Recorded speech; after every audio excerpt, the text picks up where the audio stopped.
우리는 계속해서 예수님께서 누가복음을 통해서 천국 시민의 생활 현장이라고 불리는 평지수훈의 말씀을 상고하고 있습니다. 마태복음에는 5장, 6장, 7장 비교적 긴 부분으로 산상수훈이라는 이름으로 말씀해 주셨지만은 누가복음에는 6장 일부 정도 짧게 축약해서 천국 시민의 생활 현장을 가르치셨습니다. 마태복음 5장 13절로 14절 말씀에 보면은 예수님께서 말씀하십니다. 13절에 보시면은 너희는 세상의 소금이다 라고 말씀을 하셨고 14절에서는 너희는 세상의 빛이다 라고 말씀을 하셨습니다. 여러분이 읽으셔서 아시겠습니다마는 너희는 세상의 소금이 되라 라고 말씀하지 아니하시고 세상의 빛이 되라 라고 말씀하지 않으셨습니다. 우리를 향하여서 예수님께서 너희는 세상의 소금이다 라고 말씀하시고 너희는 세상의 빛이다 라고 말씀을 하셨습니다. 이 말씀이 무슨 의미가 있겠습니까? 이것은 우리의 존재 자체가 그런 사람이다 라고 하는 겁니다. 우리가 예수 믿고 구원받아 하나님의 사람이 되었을 때에 이전 것은 다 십자가에 못 박아버리고 이전 것은 다 물속에 장사 지내버리고 새로운 사람으로 새로운 피조물로서의 삶을 살 때에 예수님은 내 마음 가운데 주인으로 좌정하시고 통치하실 때에 우리들의 삶은 어떤 삶이다? 세상의 소금으로서 존재 자체가 세상의 빛으로서 살아가야 된다라고 하는 것입니다. 예수님의 이 말씀은 결코 우리들이 이룬 어떤 업적을 염두에 두고 하시는 말씀이 아닙니다. 예수님의 이 말씀은 우리가 가지고 있는 그 무엇, 가시적인 무엇에 염두를 두고 하신 말씀이 아닙니다. 예수님은 뭔가 눈에 보이는 업적보다는 우리 자신의 관심을 갖고 계시는 겁니다. 우리 자체의 관심을 갖고 계시는 거예요.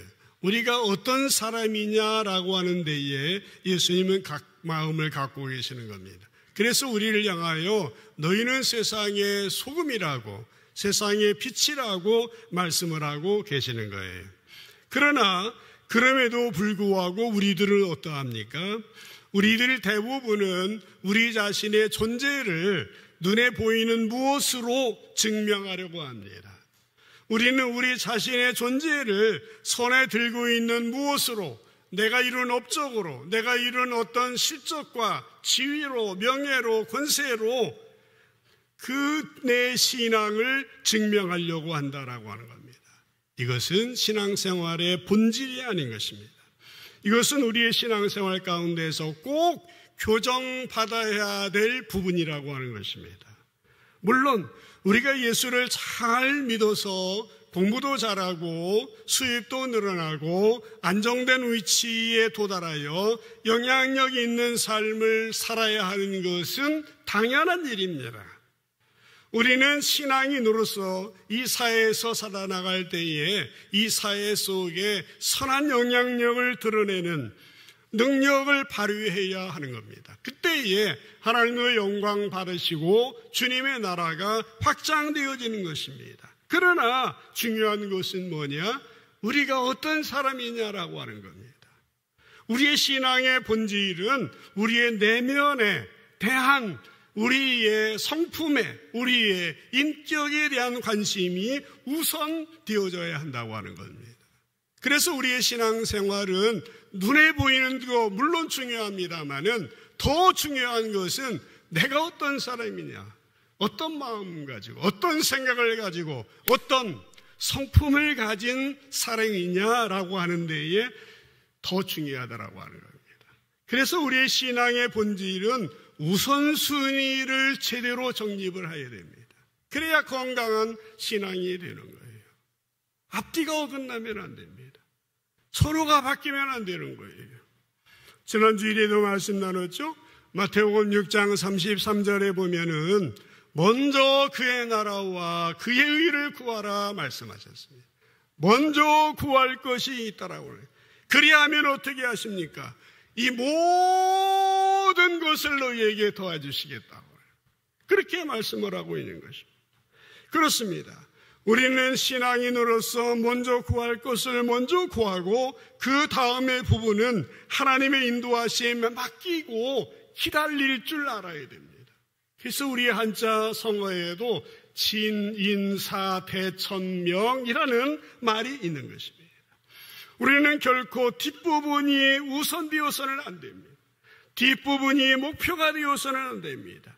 우리는 무엇보다도 예수님을 잘 믿는 것을 우선순위로 두어야 됩니다.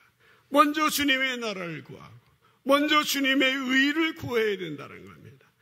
만약 우리들이 구하는 순서가 뒤바뀌어지게 되면 우리의 신앙생활도 뒤엉키게 되어지는 것입니다. 그것은 신앙생활이 아니라 이제 정신적인 투자라고 말할 수 있는 겁니다. 그러나 신앙생활은 결코 투자가 아닙니다. 먼저 우리는 주님의 나라를 구하고 주님의 의를 구하다가 그 외의 모든 것은 다 거저 선물로 받는 우리들이 되어야 하는 겁니다. 선물이요, 요구해서 받는 겁니까? 주시는 거 아니겠습니까? 하나님이 주시는 먼저 주님의 나라와 주님의 의를 우선적으로 구하다가 그 외의 모든 것을 선물로 받는 저와 여러분 모두 되어지시기를 주님의 이름으로 간절히 축복합니다. 어느 목사님이 지방의 지역에 강사로 가셨습니다. 그 교회의 교역자가 이런 질문을 했다고 합니다. 목사님, 우리 지역에는요, 중학생만 되면은 부모님들이 자녀들을 수련회에 교회에 잘 보내지 않으려고 해요. 그래서 목사님 왜 그러냐고 그랬더니 뭐라고 대답하는 줄 아십니까? 성도들의 가정을 신방해 보면은 자녀들이 어느 고등학교에 다니느냐에 따라서 신자들의 등급이 매겨집니다 라고 대답하더라고요. 알고 보니까 그 지역은 비평준화 지역이에요. 그래서 성도들의 자녀가 좋은 고등학교, 인류 고등학교에 다니면은 어머니는 A급 신자가 되는 거예요. 이류 학교에 다니면은 B급 신자가 되고, 다른 고등학교에 다니면은 C급 신자가 된다는 거예요. 그래서 자녀들을 중학교에 다닐 때부터 교회 안 보내요. 공부시키려나 봐. 수련회 때 보냈다가 좋은 고등학교 진학하지 못하면 괜히 기가 죽기 때문에 안 보낸다라고 하는 겁니다. 얼마나 눈에 보이는 가시적인 그 높은 거, 많은 거, 좋다고 하는 것에 관심을 갖는지 모르겠습니다. 오늘날 교회에서 직분을 세울 때에도 이런 경우들이 있지 않습니까? 신앙을 보고 인격을 보고 성품을 보는 것이 아니라 사회적인 지위를 보고 재정적인 상황을 보고 임직을 하는 겁니다. 사회적 지위가 없거나 재정적으로 부족하거나 학벌이 어떻다거나 그럴 때에 직분을 임직하기가 어려운 경우들도 있는 것을 보게 됩니다. 겉으로 드러나는 부분을 중시하는 것이 이 우리의 모습인 것입니다. 이것은 영적인 부분에도 그렇습니다.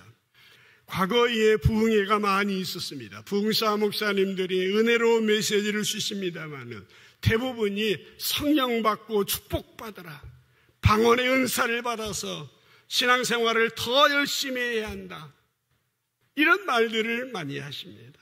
물론 좋은 말입니다. 근데 설교 마친 다음에 기도를 다 동성기도하게 해놓고 마이크에 입을 가까이 대고 바람을 붑니다. 훅! 성령 받아라, 불 받아라. 그러면 이런 말이 무슨 말입니까? 누가 불을 줍니까? 누가 성령을 줍니까? 사람이 줍니까? 사람이 받는 겁니까? 준다고 해서 주어지는 겁니까? 피조물이, 인간이 성령님을, 창조주를, 성령 하나님을 나누어줄 수 있습니까? 아마 하나님께서 이런 광경을 보시면은 웃긴다, 신검 친구들이구만. 말씀을 너무나 모르네. 그렇게 하실 것 같습니다. 우리는 그동안 성령 충만을 경험하고 성령의 은사를 받아 방언하고 예언할 줄 알면 훨씬 더 수준이 있는 신자가 되고 신앙적으로 우위에 있는 것이라고 많이들 생각했습니다. 그러나 그것도 중요하지만은 더 중요한 건 무엇입니까?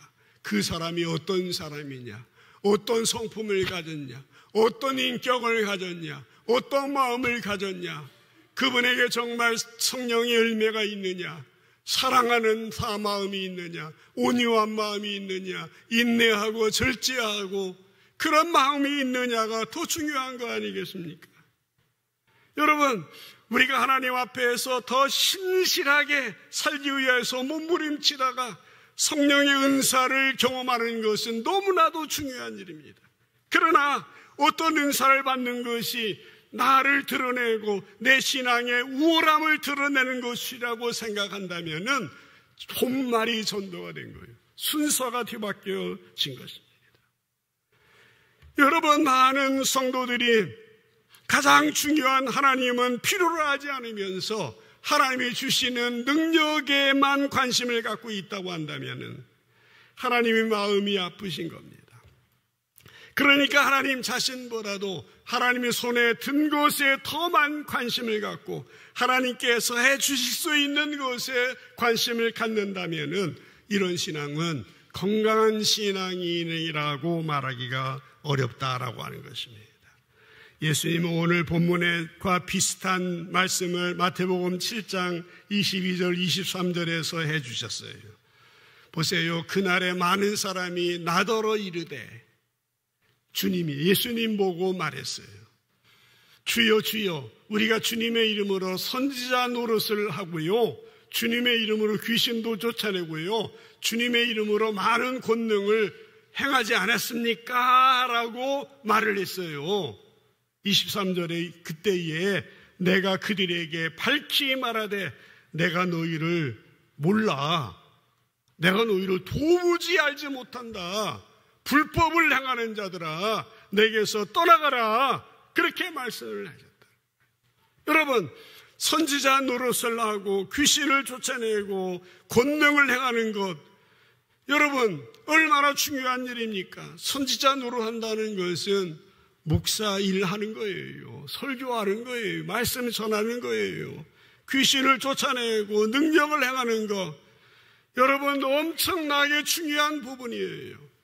만일 제가 말씀을 지금보다 100배쯤 더 잘 전할 수 있는 능력을 갖게 되고 거기다가 귀신 들린 사람을 데려오면은 제가 그냥 인상을 쓰고 쳐다보기만 해도 귀신이 도망간다든지, 또 병든 사람들, 위장병, 두통 이런 병든 사람이 교회에 들어오지 않아도 낫버린다든지, 내가 어디 있다는 말만 들어도 낫다든지, 중풍이나 암 환자 정도는 들어와서 기도 한번 세게 하면은 치료하는 능력을 갖게 된다면은 사람들이 얼마나 저를 대단하게 보겠습니까?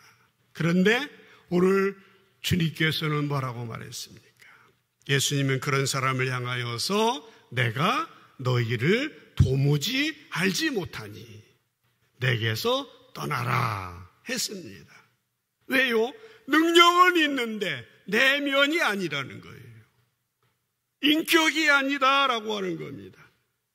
기독교는 여러분 결코 능력적이지 않고 방법적이지 않습니다. 기독교 신앙은 언제나 성품적인 것으로 나타나는 겁니다. 선지자 노릇을 한 것, 주의 이름으로 귀신을 내어 쫓는 것, 주님의 이름으로 권능을 행하는 것, 이런 것들은 하나님께서 우리에게 본질적으로 구하시는 열매가 아닌 것입니다. 물론 이런 것들은 우리가 신앙생활하는 데에 활력을 주는 것임에는 틀림이 없습니다만은 그것이 우선되어지는 것은 아닌 것입니다. 우리는 본질을 찾아가야 됩니다. 그 본질이 뭡니까? 우리 마음, 우리의 성품, 우리의 내면, 우리의 속사람인 것입니다. 갈라디아서 5장 16절로 23절에 보면은 내가 이르노니 너희는 성령을 따라 행하라 말씀하고 있어요. 그러면 욕심을 이루지 아니한다. 육체의 소욕은 성령을 거스리고 성령은 육체를 거스리나니 이 둘이 서로 대적함으로 너희가 원하는 걸 하지 못하게 하리 아니한다. 너희가 만일 성령의 인도하시는 바가 되면 율법 아래 있지 않게 될 것이다 하면서 육체의 일을 열거합니다. 음행, 더러운 거, 호색, 우상숭배, 주술, 원수 맺는 거, 분쟁, 시기, 분냄, 단짓는 거, 분열, 이단, 투기, 술취함, 방탕. 전에 너희에게 경고한 것 같이 또 경계하노니 이런 일을 하는 자들은 하나님 나라를 유업으로 받지 못할 것이다 라고 말하면서 오직 성령의 열매는 사랑, 희락, 화평, 오래 참음, 자비, 양선, 충성, 온유, 절제니 이 같은 것을 금지할 법이 없다라고 말씀을 하고 있는 것입니다. 여러분, 신앙의 본질적인 열매는 성품이라고 하는 겁니다. 성품인 것입니다. 하나님께서 우리에게 무엇을 이루면 하나님 나라에 들여보내 주신다라고 말씀하지 않았습니다. 하나님께서 우리를 훈련시키시는 것은 뭡니까? 하나님 나라 백성답게 살도록 하는 겁니다. 하나님 나라 백성답게 산다고 하는 것은 무엇을 얻어내는 체조가 아니라 어떤 성품을 가지고 어떤 인격을 가졌느냐라고 하는 것이에요. 그런데 많은 그리스도인들이 안타깝게도 돈이나 명이나 권력이나 학력이나 이런 것들을 주님께 보여줌으로 자기가 얼마나 하나님께 은혜를 많이 받은 사람인지 드러내고 싶어 하는 것입니다. 이런 것들은 주님께서 인정하지 않는 것들입니다. 이런 것들은 주여 주여 외쳤던 사람들이 가져왔던 것, 똑같은 것들이다라고 하는 겁니다. 주님께서는 본문에서 계속 말씀하고 있습니다. 예수님은 산상수훈에서 평지수훈에서 하나님의 자녀들이 어떤 존재들인지 어떻게 살아가야 하는지에 대해서 말씀하고 있습니다. 예수님은 우리가 하나님을 닮은 자녀로 하나님의 성품을 닮아 자비로운 존재가 되어야 한다고 말씀하고 있는 것입니다. 오늘 말씀 우리가 과연 그런 자녀 맞는지 아닌지를 구분해 주고 있는 것입니다. 43절을 먼저 보시죠. 이 말씀이 뭐라고 했어요? 못된 열매를 맺는 좋은 나무가 없다. 좋은 열매를 맺는 못된 나무가 없어. 여러분, 이 말씀에는요, 좋은 나무와 못된 나무, 좋은 열매와 못된 열매를 비유하고 있습니다. 나무와 열매에 대하여서 못되다는 표현은 그렇게 적절한 표현은 아닌 것 같습니다. 오히려 나무에 대해 말하려면 약한 나무라든지 마른 나무라든지 열매에 대해서 말하면 덜 익은 열매라든지 맛없는 열매라든지 그런 표현이 더 적절한 것 같습니다만은 그러나 성경은 분명히 못되다라고 표현을 하고 있습니다. 어떻게 보면 가장 적절한 표현인 것 같습니다. 못된 열매, 못된 나무는 무슨 말입니까? 원어의 의미를 보면은 썩었다라고 하는 의미입니다. 부패했다라고 하는 말씀인 것입니다. 못된 열매를 맺는 좋은 나무가 없고 좋은 열매를 맺는 못된 나무가 없다라고 하는 말씀입니다. 지금 예수님은 나무와 열매에 대해서 말씀하고 계시지만요, 실제로는 나무 얘기가 아니에요. 사람 얘기예요. 우리 얘기입니다. 인격의 얘기, 성품의 얘기입니다. 계속해서 예수님은 44절에서 말씀하십니다. 나무는 각각 그 열매로 아나니. 오늘 설교 제목입니다. 나무는 그 열매로 아나니. 가시나무에서 무화과나무를 또는 찔레에서 포도를 따지 못하느니라 라고 말씀하십니다. 그렇습니다. 열매는 나무를 판단하는 근거가 됩니다. 무화과가 열리면 무화과나무이죠. 사과가 열리면 사과나무입니다. 아무리 자기가 건강한 나무라고 아무리 좋은 나무라고 우겨도 열매가 형편없으면 부실한 나무가 되어지는 것입니다. 오늘 우리는 신앙생활하면서 성령의 열매를 맺자라고 말을 많이 하고 있습니다만은 그것이 목표가 되어질 수 없는 것입니다. 어떤 것이 중요한 것입니까? 지금 내 상태가 어떤지를 알아보는 그러한 그것이 중요하다라는 것입니다. 우리는 얼마나 열매 자체를 목표로 삼는지 모릅니다. 그래서 믿음 좋은 사람들을 보면은 한 그루의 튼튼한 나무를 보는 느낌이 아니라 과일 장사가 파는 것 같은 그런 느낌이 들 때가 있습니다. 앞에도 말씀드린 것처럼 성령의 열매는 지금 우리가 맺어야 될 목표로 주신 것이 아니라 지금 내가 어떠한 삶을 살고 있는지를 구분하기 위해서 주신 겁니다. 그래서 지금 생각해 보세요. 육체의 열매가 나타나고 있으면은 여러분들은 하나님의 뜻과 반대가 되는 육체를 따라 살고 있는 결과입니다. 성령의 열매가 열리고 있다고 한다면은 성령님을 따라 살고 있다는 증거가 된다고 하는 것입니다. 예수님은 제자들에게 요한복음 15장 3절로 6절에서 말씀하십니다.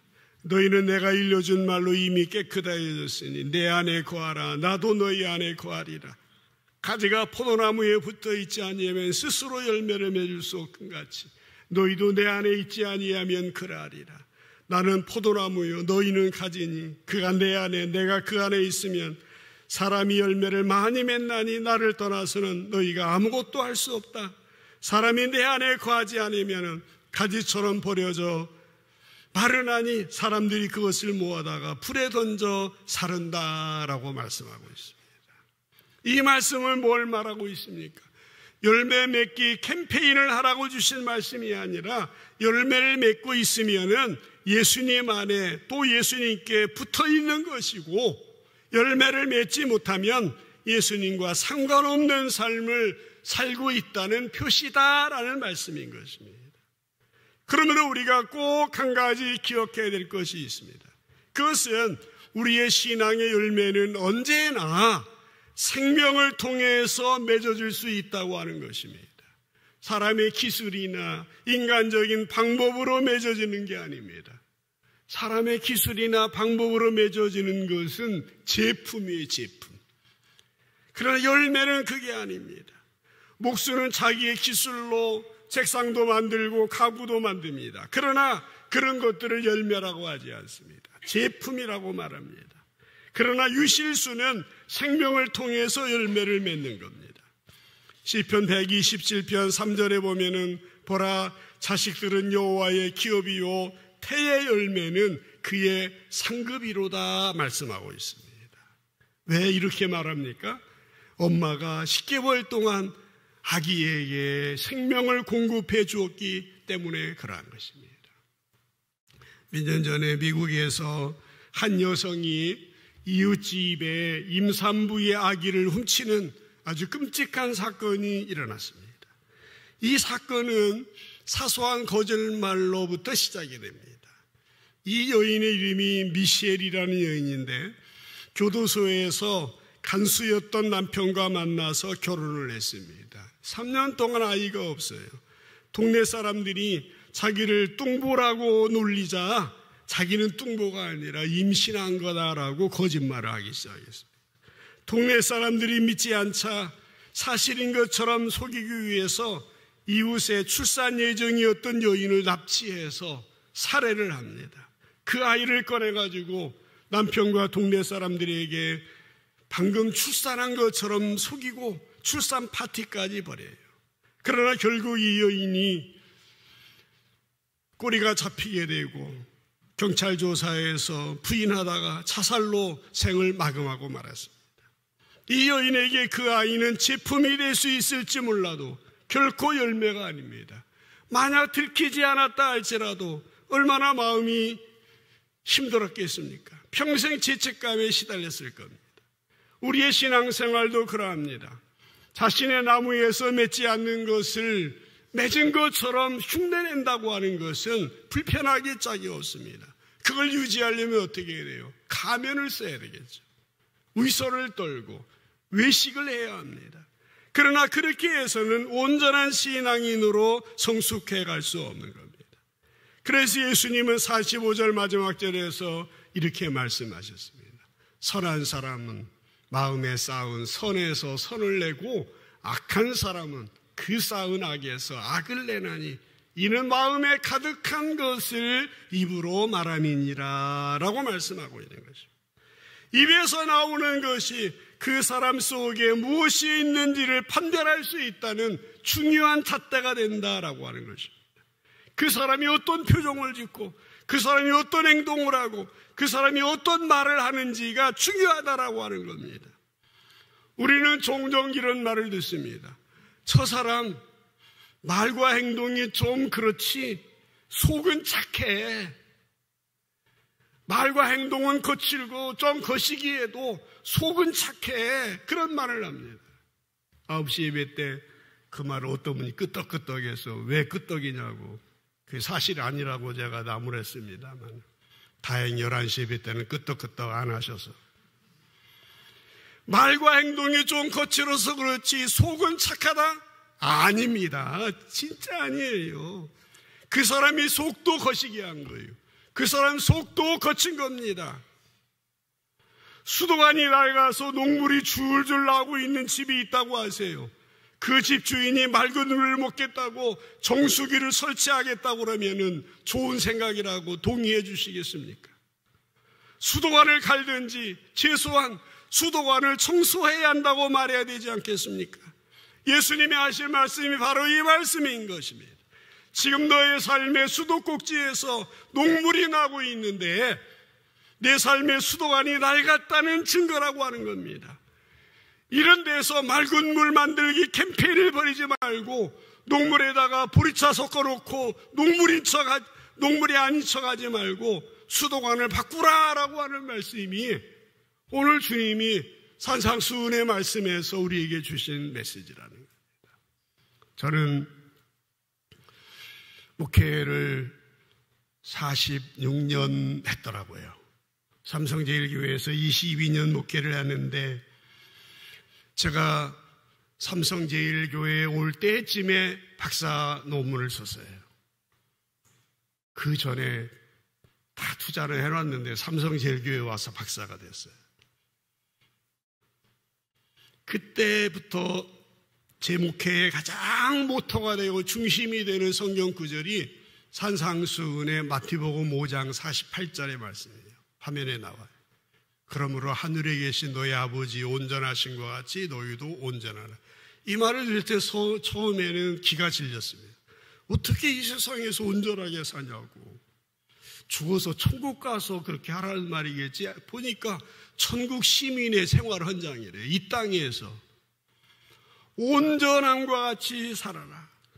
그래서 저는 할 수 있는 대로 성도들이 이전 것은 물속에 장사 지내버리고 새로운 피조물이 되고 새 사람이 되고 변화되고 치유되고 회복되어서 온전한 사람이 되고 예수 그리스도의 장성한 분량으로까지 충만하게 성장하도록 설교하고 성령의 능력을 받아서 자신을 이기고 세상을 이기고 마귀를 이기고 그런 설교를 지금까지 해왔어요. 성도들의 삶의 현장에서 소금이 되고 빛이 되어서 선한 영향력을 드러내고 모르는 사람에게 존중받고 하나님의 영광 드러내는 그러한 성숙한 건강한 그리스도인이 되기를 원하면서 목회해 왔습니다. 그 결과는 하나님이 아시겠죠.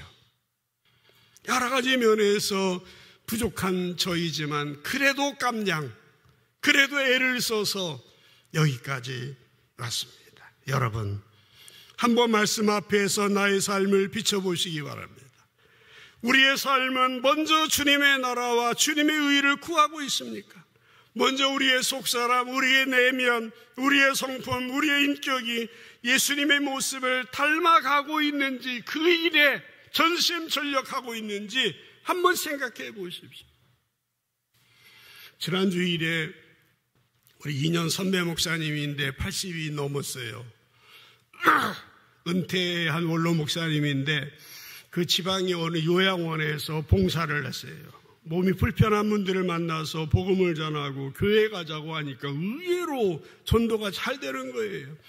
감사하게 그날도 교회에 어느 분을 데리고 갔는데 몸이 불편하니까 휠체어를 밀고 이렇게 갔다 옵니다. 식당으로 설교 끝나고 예배 끝나고 식당으로 가는 중에 목사님이 아무래도 불편하니까 그 옆에 지나는 어떤 나이 좀 든 성도의 다리를 부딪혔대요. 그 목사님이 미안해서 아이고 미안하다고 웃으면서 말하니까 그 성도님은 큰 소리로 아프다고 소리 지르면서 화를 내더래요. 처음에 목사님은 미안하다고 한번 그냥 하면은 웃으면서 뭐 괜찮아요, 뭐 불편하신데 그럴 줄 알았다는데 그 성도님은 몇 분 동안 그냥 교회 복도에서 큰 소리를 치고 담임 목사까지 내려왔더래요. 큰 소리로 화를 내는 걸 보고 그냥 두면은 버릇 없어질 것 같고 더 큰 소리 칠 것 같아서 내가 잘 보이지 않아서 그러는데 이해해주면 안 되겠느냐고 막 나무랬답니다. 그때서야 조용히 어디로 사라지더래요. 자기네 교회에 몸이 좀 불편하지만 그래도 처음 나온 신자인데 미안하다고 하면은 그냥 웃으면서 받아줄 줄 알아야 되고 조금 길도 좀 비켜주면 좋았을 것을 그렇게 큰 소리치며 화내는 것을 보면서 옛날 조용기 목사님이 예배당에서는 천사인데 밖에 나가면은 천사와 반대라고 그런 말씀하시던 생각이 나더랍니다. 그 목사님이 오늘날 신자들의 현 주소 같다고 아쉬워하시더라고요. 그분도 은퇴하고 나서 목회를 돌이켜보면서 제가 아직은 며칠 현역이니까 책임을 얼마나 가슴 깊이 느꼈는지 모릅니다. 수십 년 목회를 마무리하는 이 즈음인데 우리 성도들이 얼마나 신앙이 변화되고 성장했느냐, 내면에 관심을 갖느냐, 예수님 닮아나가느냐, 예수의 향기 드러내느냐, 교회 와서 예배하고 찬양하고 기도하고 전도하고 성경 공부하고 봉사도 하고 선교도 하고 그러나 가장 중요한 것은 예수님의 마음을 닮아가는 겁니다. 나는 마음이 온유하고 겸손하니 내게 와서 배우라 주님 말씀하고 있습니다. 여러분, 하나님은 우리를 이용하시려고 부르신 것이 아니라 우리를 부르셔서 당신의 자녀 삼아주신 것은 우리들이 예수님의 모습을 닮은 사람이 되게 하셔서 행복하게 이 세상을 살아가도록 하시기 위해서 우리를 부르신 거예요. 때로 어려움이 있지만, 때로 고통이 있지만은 그래도 우리를 다듬으셔가지고 온전한 사람으로 만드시고 영광과 존귀로 관을 씌우시는 그 자리까지 우리를 데려가시기 위해서 애쓰시고 있는 겁니다. 그러시기 위하여서 우리들에게 이런 봉사도 하게 하시고 이런 섬김도 이런 선교도 이런 일도 헌신도 요구하시는 것입니다. 여러분, 우리가 선교도 하고 봉사도 하고 구제도 하지만은 그것 자체가 결코 우리를 부르신 목적이 아닙니다. 우리를 부르신 목적은 우리들이 예수님의 마음을 닮아나가고 예수님의 성품을 닮아가기를 원해서 우리를 부르셨다라고 하는 것입니다. 온전히 우리의 신앙생활의 목표가 예수님 닮아나가는 겁니다. 정근보 장로님 계십니다마는 목사님, 저는 예수님 설교만 하면 좋아요. 설교하는데 예수님의 이름이 없이, 교회에 다니는데 예수님의 모습은 딴 데 없이 그저 가시적으로 드러나는 것, 지위, 명예, 권세, 자랑, 그건 안 된다는 것입니다. 우리 교회는 예수님 마음을 닮은 성도들이 가장 많은 교회로 부흥하게 되기를 주님의 이름으로 축복합니다. 여러분들이 그것이 목표가 되셔야 됩니다. 우리 교회는 가장 예의 바르고 품이 있고 성숙한 그리스도인이 많은 교회가 되어야 됩니다. 서로 사랑하고 이해해주고 품어주고 용납해주는 그런 것들이 자랑거리가 되고 그것이 목표가 되어야 된다는 것입니다. 그것이 우리의 신앙생활의 모토가 되어야 돼요. 부디 내 가지고 있는 것 가지고 자랑하지 말고 내 재물, 내 미모, 내 지위, 내 명예, 내 지식, 내 학벌 그런 거 자랑하지 말고 더 나아가 내게 주신 어떤 은사, 재능, 충성, 봉사 그거 자랑하지 말고 예수님의 아름다운 성품을 닮아나가는 일에 전심전력하셔서 예수의 향기로 충만한 우리 삼성제일교회 사랑스러운 우리 성도님들 모두 되시기를 주님의 이름으로 간절히 축복합니다. 기도합시다.